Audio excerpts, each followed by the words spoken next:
become subsumed in this carbon orthodoxy. And you and I have talked about this, that the only issue is carbon. And what that's done is it's forced them to do something that you should never do if you're an environmentalist, which is to commoditize and quantify everything. So everything is measured by its carbon footprint, how many tons of carbon it produces. And, you know, you're basically, you're putting everything in that kind of box of being able to quantify it and explain its value by, you know, numerically. And the reason that we protect the environment is just the opposite of that. The reason that we protect the environment is because there's a spiritual connection.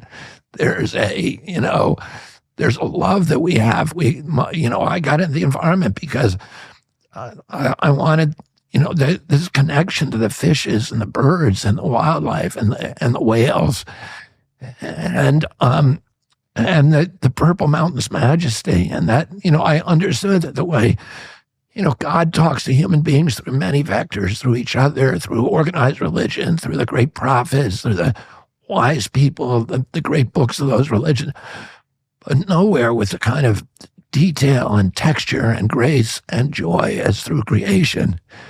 And when we destroy nature, we diminish our capacity to sense the divine, to understand who God is and what our own potential is and duties are as human beings. It's not about quantifying stuff. That's what the devil does. He quantifies everything, right? And that is, you know, what he wants us doing. Put a number on it. And the reason we're preserving these things is because we love our children, you know, and it's... You mentioned the Green New Deal. I have always believed, and I have worked on it, that the climate crisis is real, that it is an urgent matter, to which we should apply metrics that include holding ourselves to deadlines around time. We did that with the Inflation Reduction Act. We have set goals for the United States of America and by extension the globe around when we should meet certain standards for reduction of greenhouse gas emissions. As an example, that value has not